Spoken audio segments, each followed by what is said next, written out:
Number 1. Danny Rolling. In late August of 1990, the quiet college town of Gainesville was preparing for another academic year. Students returned to the campus of the University of Florida, filling apartments and dormitories with the excitement of a new semester. The atmosphere was energetic and hopeful, typical of a college town welcoming thousands of young people eager to start classes, attend parties, and build friendships. But within days, that excitement would turn into terror. A brutal killer had arrived in Gainesville, and the crimes he committed would shock the entire United States. That killer was Danny Rolling, a man whose violent past and deeply disturbed mind would soon leave a trail of horror across the city. Danny Rolling was born in 1954 in Louisiana. His childhood was deeply troubled, marked by severe abuse at the hands of his father, a strict police officer who was known to beat both Danny and his mother. According to later psychological evaluations, Rolling grew up in a home filled with fear, humiliation, and violence. Those early experiences shaped his personality in disturbing ways. By the time he reached adulthood, Rolling had already begun committing crimes. He developed a pattern of burglary, robbery, and violent assault. In several incidents during the 1970s and 1980s, he attacked women during break-ins, revealing a growing obsession with domination and cruelty. Yet despite these alarming behaviors, he managed to avoid long-term imprisonment and continued drifting from place to place across the southern United States. In the summer of 1990, Rolling arrived in Gainesville. He was essentially a drifter at that point, living in a small campsite hidden in the woods just outside the city. From that secluded location, he began observing the town and selecting potential targets. College students living in apartments off campus soon caught his attention. Many of them lived in shared housing where security was minimal.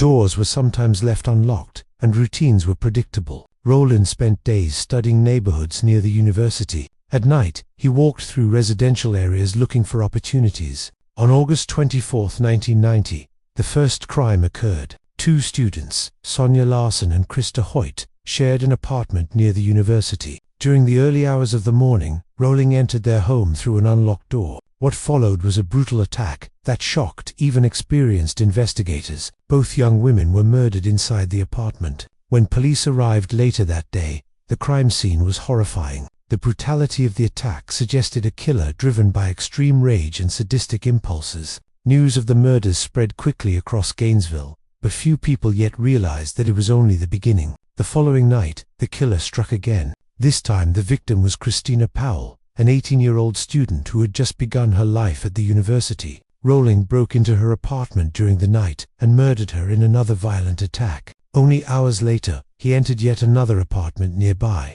Inside lived Manuel Taboda, a 23-year-old student. Rolling attacked and killed him as well, before continuing his rampage. In just a few days, Gainesville had experienced 5 murders. Panic spread rapidly across the city. Parents called their children and urged them to come home. Students began traveling in groups, locking doors, and avoiding nighttime activities. Some even left Gainesville entirely, afraid that the killer might strike again. Police launched one of the largest investigations in Florida's history. Hundreds of officers, detectives, and forensic specialists worked around the clock searching for clues. The media quickly labeled the unknown murderer the Gainesville Ripper. The nickname echoed the infamous crimes of Jack the Ripper, and the comparison only increased public fear. Investigators noticed several disturbing patterns. The killer appeared to be selecting young students living in apartments near the university. He broke in during the night, often entering quietly through unlocked doors. Once inside, he used extreme violence and displayed signs of sadistic behavior. Yet despite the brutality of the crimes, the killer left very little evidence behind. Weeks passed with no arrest. Meanwhile, Danny Rolling had already left Gainesville. After committing the murders, he fled the area and returned to Louisiana. For a time, it seemed possible that the killer might never be caught. But Rolling's violent lifestyle soon led him into trouble again. In September 1990, he committed a robbery in Louisiana and was arrested by local police. At first, authorities believed he was simply another small-time criminal. But as investigators examined his background and compared evidence from Florida, they began to suspect something far more serious. Forensic testing eventually linked Rolling to the Gainesville crime scenes. Fingerprints, witness reports, and physical evidence tied him directly to the murders. Investigators also discovered that Rowling had been living in a campsite near Gainesville during the time of the killings. When police searched the area, they found disturbing items connected to the crimes. In 1991, Rowling was formally charged with the 5 murders. The trial attracted enormous national attention. Prosecutors presented evidence showing that Rowling had carefully planned the attacks and selected victims at random based on opportunity. During the proceedings, psychologists testified that Rowling suffered from severe personality disorders and violent fantasies, rooted in his abusive childhood. However, the court ultimately concluded that he fully understood his actions and was responsible for the murders. In 1994, Danny Rowling pleaded guilty to all 5 murders. The decision surprised many observers, but Rowling later explained that he wanted to avoid forcing the victims' families to endure a long trial. Despite the plea, the outcome was inevitable. He was sentenced to death. For years afterward, Rowling remained on death row in Florida, while appeals moved through the legal system. During that time, he occasionally gave interviews and even wrote disturbing songs about his crimes, further revealing the dark psychology that had driven his actions. Finally, on October 25, 2006, the sentence was carried out. Danny Rowling was executed by lethal injection at Florida State Prison. The Gainesville Ripper case left a lasting scar on the city and the university community.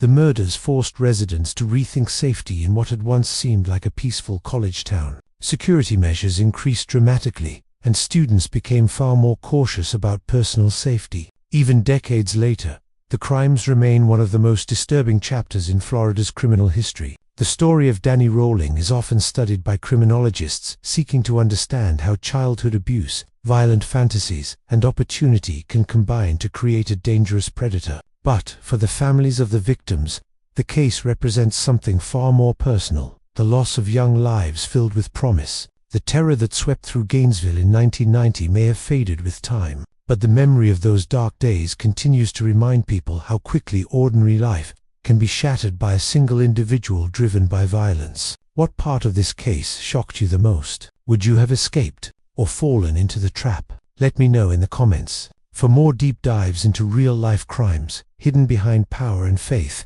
subscribe and stay tuned for our next investigative documentary.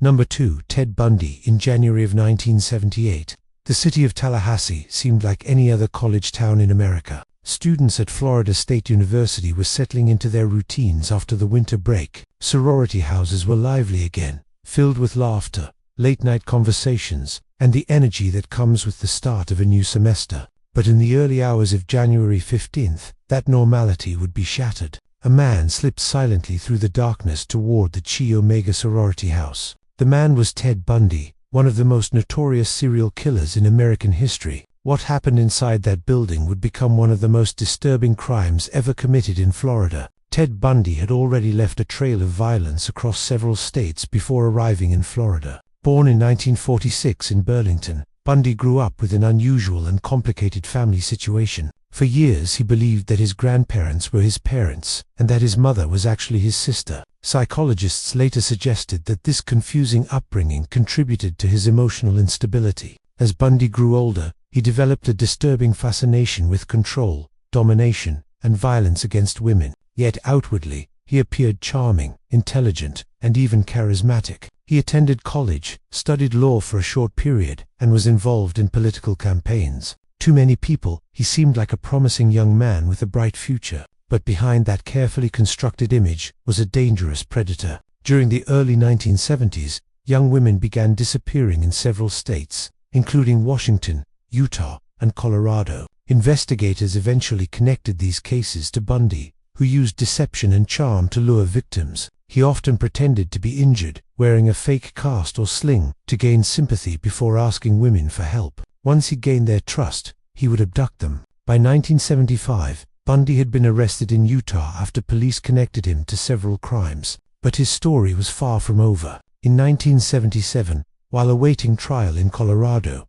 Bundy made a daring escape from the courthouse library. After several days on the run, he was captured and returned to jail. Months later, he escaped again. This second escape was far more successful. Bundy managed to slip through a hole in the ceiling of his jail cell and flee the facility entirely. Over the next several days, he traveled across the country, eventually making his way to Florida. In Tallahassee, Bundy began living under an assumed identity. At first, he kept a low profile, staying in cheap housing near the University District, but his violent urges soon resurfaced. On the night of January 14, 1978, Bundy approached the Chi Omega sorority house. Inside, dozens of young women were sleeping after a typical evening of studying and socializing. The house felt safe and secure, a place where students could relax without fear. Bundy quietly entered through the back door. Moving silently through the building, he began his attack. One of the first victims was Margaret Bowman, a 21-year-old student.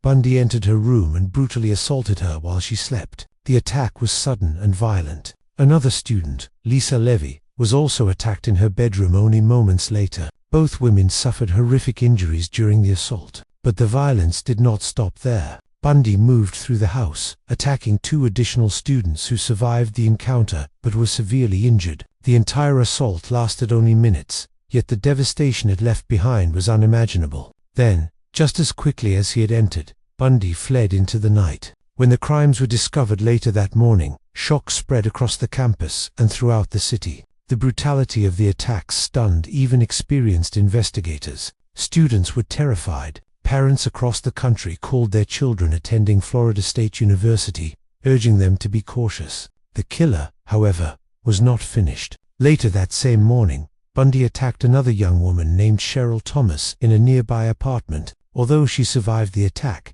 she suffered serious injuries. At this point, law enforcement agencies across Florida realized they were dealing with an extremely dangerous offender. A massive manhunt began. Witnesses had seen a suspicious man leaving the sorority house that night, providing investigators with valuable clues. Police circulated descriptions of the suspect and worked tirelessly to identify him. Meanwhile, Bundy attempted to move on with his life, blending into the community and continuing to hide under his assumed identity. But his freedom would not last long. On February 15, 1978, Bundy was stopped by police in Pensacola after driving a stolen vehicle. The officer noticed Bundy behaving suspiciously and decided to arrest him. At first, Bundy resisted, fighting violently with the officer before finally being subdued. Once in custody, investigators began connecting him to the Tallahassee murders. Evidence quickly mounted. Witness testimony, forensic analysis, and other physical evidence linked Bundy directly to the Chi Omega attacks. One of the most important pieces of evidence was a bite mark found on one of the victims, which forensic experts later matched to Bundy's dental impressions. The trial that followed became one of the most famous criminal proceedings in American history. Held in Florida in 1979, the trial was televised nationally, turning Bundy into a disturbing public spectacle. Millions of viewers watched as the case unfolded in the courtroom. Bundy, who had briefly studied law, chose to participate in his own defense. He questioned witnesses and attempted to challenge the prosecution's evidence, often displaying the same charm and confidence that had helped him manipulate victims in the past. But the evidence against him was overwhelming. Witnesses testified about the night of the attack. Forensic experts presented scientific evidence linking Bundy to the crimes. Survivors described the terrifying events they had endured. After weeks of testimony, the jury reached its verdict. Ted Bundy was found guilty of murder. The judge sentenced him to death. In the years that followed, Bundy remained on death row at Florida State Prison while his legal team filed numerous appeals. During that time, Bundy gave interviews and even confessed to many of the murders he had committed across the United States. Investigators eventually concluded that Bundy was responsible for at least 30 murders, though some experts believe the true number could be higher. Finally, on January 24, 1989, Ted Bundy was executed by electric chair. Outside the prison, crowds gathered to witness the end of one of America's most notorious killers. News of the execution spread quickly across the country, marking the final chapter in a case that had terrified communities for more than a decade. The Chi Omega murders remain one of the most disturbing crimes in Florida's history. For the families of the victims, the tragedy forever changed their lives. For the students of Florida State University, it shattered the sense of safety that once existed in their community. Even today, the name Ted Bundy continues to symbolize one of the darkest examples of human violence. A man who appeared charming and intelligent on the surface, yet carried within him a capacity for unimaginable cruelty. The events of that January night in 1978 serve as a chilling reminder that sometimes the most dangerous predators are the ones who seem the most ordinary. What part of this case shocked you the most? Would you have escaped or fallen into the trap? Let me know in the comments. For more deep dives into real-life crimes hidden behind power and faith, subscribe and stay tuned for our next investigative documentary. Number 3. Aileen Wuornos. In the late 1980s and early 1990s, highways stretching across central Florida became the hunting ground for one of the most controversial serial killers in American history. The killer was not the typical profile investigators expected. Instead of a man, the suspect would turn out to be Aileen Wuornos, a woman whose violent life story blurred the lines between victim and predator. Her crimes shocked the nation and sparked debates that continue to this day. Aileen Carol Wuornos was born in 1956 in Rochester, into a deeply troubled family environment. Her father, a convicted child abuser and psychopath, was imprisoned before she was even born, and later died by suicide in prison. Wuornos and her brother were abandoned by their mother and raised by grandparents who were strict, often abusive, and emotionally distant. From a young age, Wuornos experienced extreme instability. By the time she was a teenager, she had already endured years of physical abuse, sexual assault, and neglect. According to later psychological reports, she was repeatedly exploited by people around her and began engaging in prostitution while still in her early teens. Her life quickly spiraled into a pattern of homelessness, petty crime, and survival on the streets. Throughout the 1970s and 1980s, Wuornos drifted across several states, frequently arrested for robbery, fraud, and weapons charges. She lived in cheap motels, slept in abandoned buildings, and often survived by offering sex to men who picked her up along highways. In 1986, Wuornos met Tyria Moore at a bar in Daytona Beach. The two quickly formed a romantic relationship. For Wuornos, Moore represented stability and companionship she had rarely experienced in life. But financial problems soon created pressure. Wuornos continued working as a prostitute along Florida's highways, particularly along Interstate 75 and surrounding roads. It was during this time, between 1989 and 1990, that a series of murders began to unfold. The first known victim was Richard Mallory, a 51-year-old electronics store owner. His body was discovered in December 1989 in a wooded area in Florida. He had been shot multiple times. At first, investigators believed the murder was a robbery, but over the next year, more bodies appeared. Men who had last been seen driving along Florida highways were discovered dead in remote areas. Each victim had been shot with a handgun, and many had their personal belongings stolen. The victims included middle-aged men traveling alone, men who investigators suspected may have picked up a hitchhiker or sex worker shortly before their deaths. By the summer of 1990, authorities realized they were dealing with a serial killer. 7 victims were eventually linked to the crimes. Wuornos had been approaching men who picked her up while she was hitchhiking or offering sex along the highways. After entering their vehicles, she would eventually shoot them and steal their cars, money, or belongings. In January 1991, police finally arrested Wuornos at a biker bar in Port Orange. Investigators had already located Tyria Moore and convinced her to cooperate with authorities. During a series of phone calls arranged by police, Moore urged Wuornos to confess and clear her own conscience. The recorded conversations became crucial evidence. Soon afterward, Wuornos confessed to multiple murders. However, she insisted that the killings had been acts of self. According to Wuornos, the men had attempted to assault or rape her while she was working as a prostitute, forcing her to defend herself with a firearm. The claim sparked intense debate. Some investigators believed parts of her story, noting that at least one victim had a criminal history involving sexual violence. Others argued that the killings showed patterns consistent with robbery and premeditated murder rather than self-defense. The truth may never be fully known. In 1992, Wuornos went to trial in Daytona Beach for the murder of Richard Mallory. The prosecution presented evidence showing that Wuornos had shot Mallory multiple times before stealing his car and belongings. Prosecutors argued that she had been motivated by financial desperation and a growing willingness to use violence to survive. The defense focused on Wuornos's traumatic life history. Psychologists testified about the abuse she had endured throughout her childhood and adult life.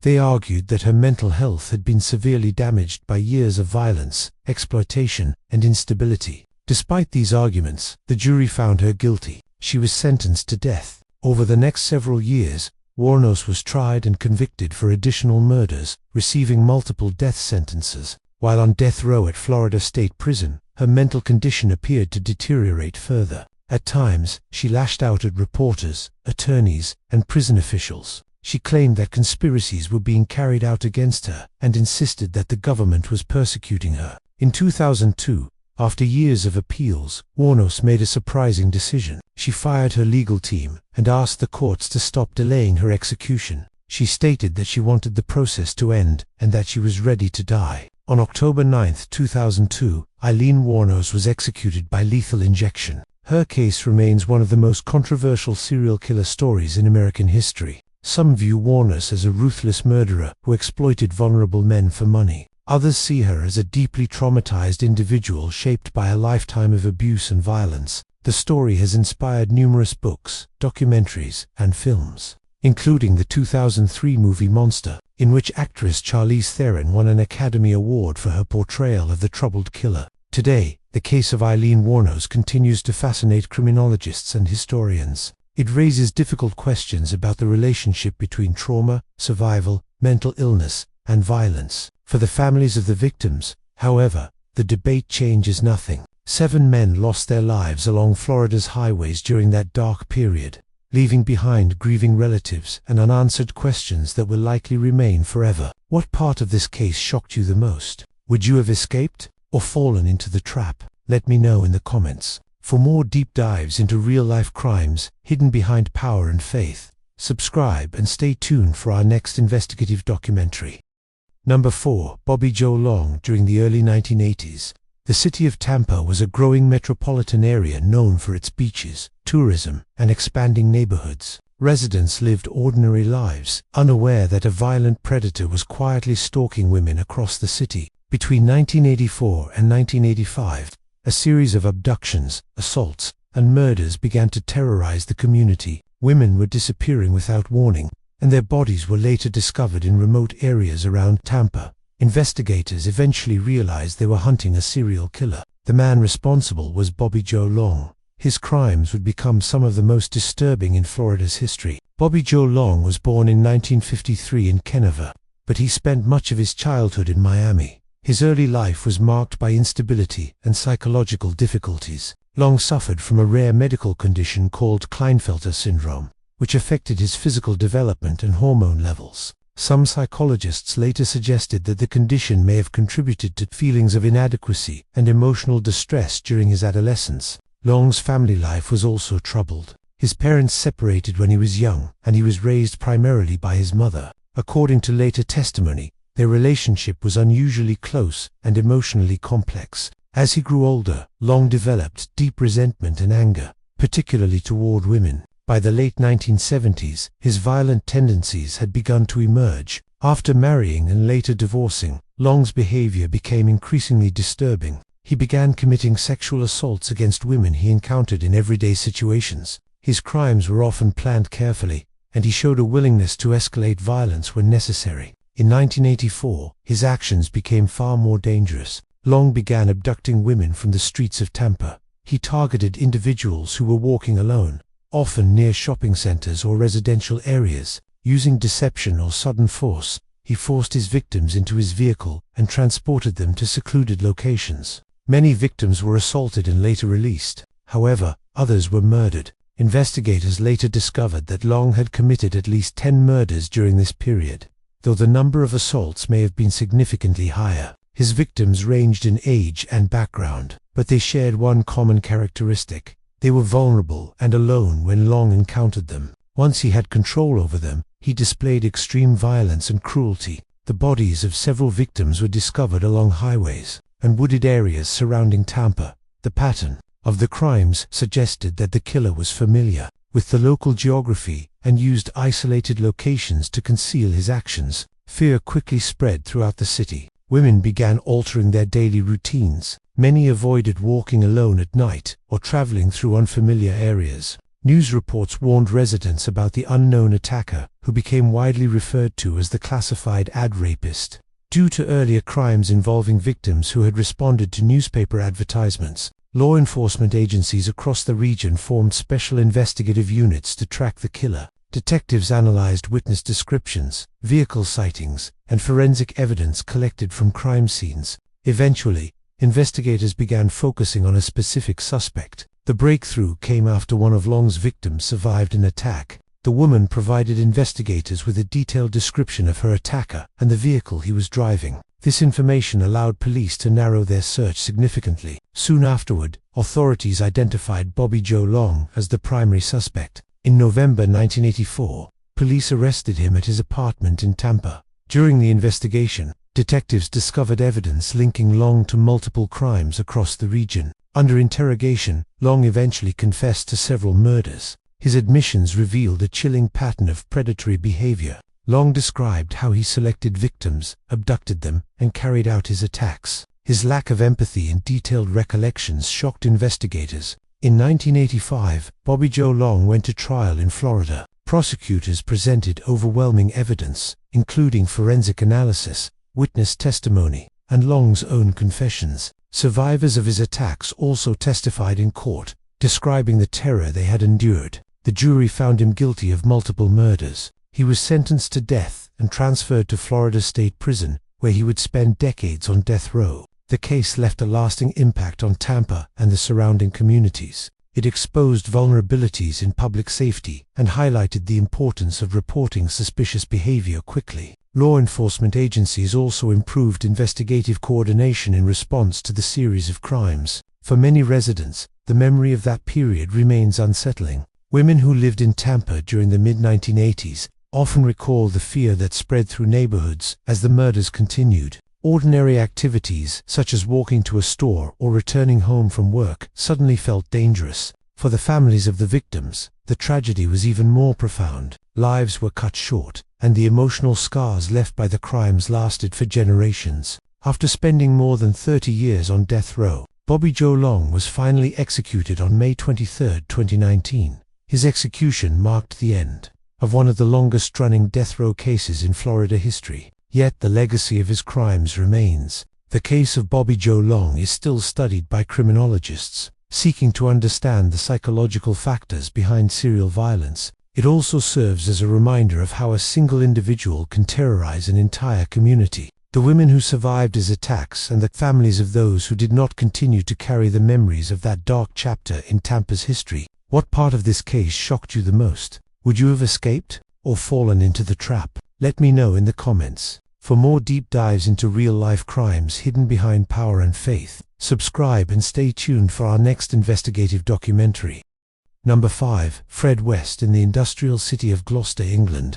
A quiet street hid one of the most horrifying criminal sagas in British history. Behind the unassuming facade of 25 Cromwell Street, a man named Fred West, together with his wife Rosemary West, carried out a series of murders so cruel and methodical that the case shocked the United Kingdom and would haunt the nation for decades. Over a period spanning the late 1960s through the early 1980s, this couple created a house of horrors that combined sadistic violence, manipulation, and prolonged psychological terror. Fred West was born in 1941 in Herefordshire, England, into a family already steeped in dysfunction. From a young age, he exhibited signs of sexual deviancy, aggression, and a disturbing fascination with sadism. His adolescence was marked by petty crime, sexual offenses, and a deep disregard for societal norms. Neighbors and relatives described him as charming in public, but dangerously violent in private. By the time he married Rosemary Letts in the 1960s, Fred had already developed a pattern of criminal and abusive behavior that would later define the couple's reign of terror. Rosemary, born in 1953, was a vulnerable and impressionable young woman who fell under Fred's manipulative influence. Their relationship quickly turned controlling and abusive, with Fred asserting dominance through violence, intimidation, and psychological coercion. Over time, Rosemary became complicit in Fred's activities, participating in the selection, luring, and eventual murder of victims, though historians note that her level of involvement and complicity evolved over the years. The first known murder attributed to Fred West occurred in the mid-1960s when he strangled a young woman named Rita Goff, a local acquaintance. Fred's early victims were often young women he met through work, social connections, or by exploiting vulnerable individuals. His methods combined physical assault, psychological intimidation, and, in some cases, sexual abuse. By the late 1960s, Fred and Rosemary had begun using their home on Cromwell Street as a central location for their crimes. The house itself became an instrument of terror. Each room was a stage for Fred's sadistic impulses. Victims were lured under the pretense of friendship, work, or intimacy, and were often held captive for extended periods. Many were tortured, sexually assaulted, and ultimately murdered within the confines of the property. In some cases, bodies were buried in the garden, hidden within the structure of the house, or disposed of in nearby rivers and canals. The couple's ability to conceal their crimes within their home was aided by the social isolation of the street and the lack of scrutiny from neighbors, who often assumed the Wests were simply a normal family. Fred and Rosemary's victims varied in age and background, but there was a consistent pattern of targeting young women who were vulnerable or unsuspecting. Over time, the couple's confidence grew, leading to increasingly bold crimes. They engaged in a disturbing cycle of grooming, coercion, and abuse, often involving the children in the household as witnesses to violence, which had long-term psychological effects on the family. Several accounts from former neighbors described the house as having a strange, oppressive atmosphere, with loud arguments, screams, and comings and goings at odd hours. Yet few suspected the horrors taking place behind closed doors. In 1971, the couple moved permanently to 25 Cromwell Street, a house with sufficient space to carry out their crimes with greater freedom. Over the next decade, the home became the epicenter of one of Britain's most chilling serial murder sprees. Victims were often kept for days, sometimes weeks, before being killed. Fred frequently recorded the abuse and took photographs, a habit that later became critical evidence during investigations. Rosemary's role expanded during this period. She actively participated in controlling victims, assisting in restraining them, and helping Fred carry out the murders. The psychological manipulation employed by Fred and Rosemary was extensive. Victims were isolated, threatened, and subjected to escalating violence designed to break their will. The couple's methods were premeditated, involving careful planning of lures, control mechanisms, and disposal strategies. In several instances, victims were buried within the walls of the house itself, a macabre strategy that delayed discovery for years. Children in the household were sometimes coerced into silence or complicit behavior, further highlighting the perverse family dynamics orchestrated by the Wests. The Wests' crimes continued unabated until 1987, when a combination of events led to exposure. One of their children, now an adult, reported the suspicions of abuse and unusual deaths to local authorities. Investigators began examining the house, uncovering human remains buried in the garden, concealed within walls, and hidden in other parts of the property. Over several months, police exhumed numerous bodies, ultimately identifying at least 12 confirmed victims, with suspicions of additional unreported murders extending the total closer to 20. During the investigation, evidence revealed a disturbing history of psychological abuse and domestic terror. Interviews with surviving children, neighbors, and acquaintances described the oppressive atmosphere of the household. The fear instilled by Fred, and the complicity or coerced participation of Rosemary. Forensic analysis provided incontrovertible links between the Wests and their victims, including fingerprints, clothing fibers, and other trace evidence. Photographs and diary entries found in the house detailed the crimes, providing chilling insight into the couple's motives and methods. The trial of Fred and Rosemary West, which began in 1994, captivated the nation. Courtrooms were filled with journalists, family members of victims, and citizens seeking answers. The evidence presented was overwhelming. Testimony from surviving witnesses, forensic reports, photographs, and the gruesome discovery of bodies hidden in the home. Prosecutors painted a portrait of two individuals consumed by sadistic desire, capable of premeditated, brutal violence over nearly 2 decades. Fred West confessed to several murders, though he often minimized his responsibility or rationalized his actions. Rosemary initially denied involvement but was later found guilty of multiple murders, based on her active participation and the corroborating evidence. The trial revealed that the West's crimes were not impulsive but part of a sustained pattern of abuse, manipulation, and deliberate killing. In 1995, Fred West committed suicide in prison before his appeal could be heard. Ending his life at the age of 53, Rosemary West was convicted of 10 murders and sentenced to life. imprisonment without the possibility of parole, where she remains to this day. The Cromwell Street murders had a profound impact on British society. The case exposed the potential for extreme domestic violence and predatory behavior to occur behind seemingly ordinary facts. It prompted significant changes in police procedures, particularly regarding missing persons, domestic abuse reporting, and cross-referencing disappearances over long periods. Psychologists and criminologists have studied the Wests extensively to understand the dynamics of co-offending couples, particularly how a dominant partner can manipulate a subordinate partner into complicity in extreme crimes. Even decades later, the story of Fred and Rosemary West continues to evoke horror. The house at Cromwell Street, demolished shortly after the investigation, remains a symbol of unspeakable cruelty. Books, documentaries, and true crime analyses revisit the events, examining both the psychological profiles of the killers and the systemic failures that allowed their crimes to persist undetected for years. Fred West's life of violence, combined with Rosemary West's complicity, serves as a stark reminder of the darkness that can exist behind ordinary appearances. Their actions destroyed families, traumatized a community, and left an indelible mark on the history of British crime. The tale of Cromwell Street is more than a record of murders. It is a study in human depravity, manipulation, and the horrifying potential of co-conspiratorial evil. What part of this case shocked you the most? Would you have escaped or fallen into the trap? Let me know in the comments. For more deep dives into real-life crimes hidden behind power and faith, subscribe and stay tuned for our next investigative documentary. Number 6. Aubrey Chandler. In June 1989.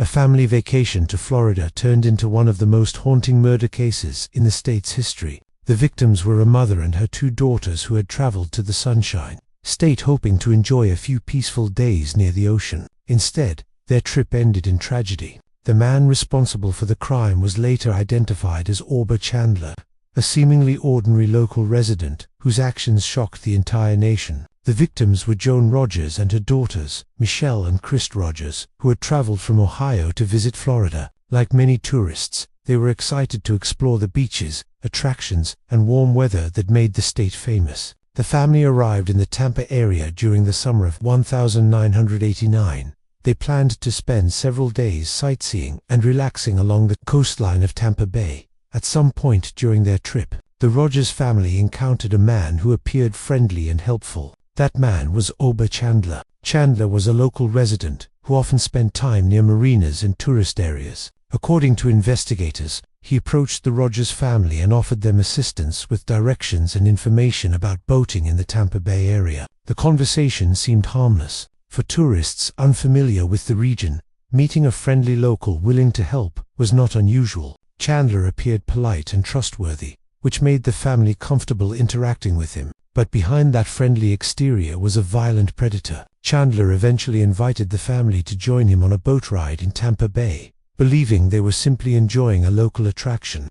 Joan Rogers and her daughters agreed. Once the boat was out on the water, the situation changed dramatically. Investigators later determined that Chandler had bound the women and placed heavy weights around their necks. One by one, he forced them overboard into the dark waters of Tampa Bay. The victims drowned, unable to escape. Days later, fishermen and boaters began discovering bodies floating in the bay. The grim discoveries triggered a massive investigation by law enforcement agencies throughout Florida. The case quickly gained national attention. Authorities were determined to identify the killer, but the investigation faced enormous challenges. The murders had taken place on open water, leaving very little physical evidence behind. Witnesses who had seen the Rogers family earlier in their trip remembered them speaking with a man at a marina, but descriptions of the suspect were limited. Despite intense investigative efforts, the case went cold for several years. Then, in 1992, a breakthrough occurred. Investigators received a tip about a suspicious man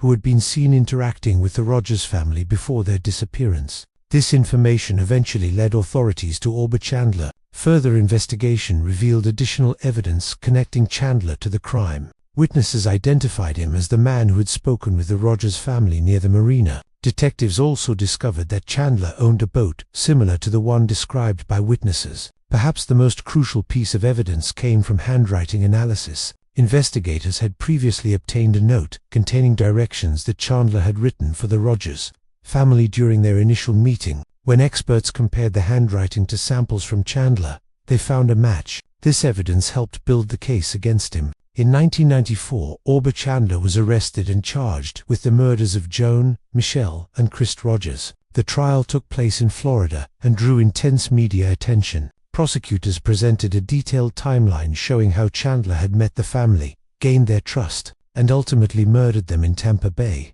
Witnesses testified about their encounters with Chandler, and forensic experts explained the evidence linking him to the crime. The jury ultimately found Chandler guilty of 3 counts of murder. He was sentenced to death. For years afterward, Chandler remained on death row at Florida State Prison, filing appeals and maintaining his innocence. Despite his claims, the evidence against him remained strong. Finally, on November 15, 2011, Chandler was executed by lethal injection. The Rogers family murders remained one of the most disturbing crimes in Florida's history. The case deeply affected both the community in Tampa and the victim's hometown in Ohio. For many people, the tragedy served as a painful reminder that even ordinary encounters can sometimes hide unimaginable danger. The story also demonstrated the persistence of investigators who refused to abandon the case despite years of uncertainty. Their determination eventually brought justice for the Rogers family, even though it came long after the crime itself. Today, the case continues to be studied as an example of how cold cases can eventually be solved through careful investigation, forensic science, and the determination of law enforcement officers who refuse to let victims be forgotten. The waters of Tampa Bay eventually returned to their calm, peaceful appearance. But the memory of what happened there, in 1989, still lingers in Florida's history as one of the state's most haunting tragedies. What part of this case shocked you the most? Would you have escaped or fallen into the trap? Let me know in the comments. For more deep dives into real-life crimes hidden behind power and faith, subscribe and stay tuned for our next investigative documentary.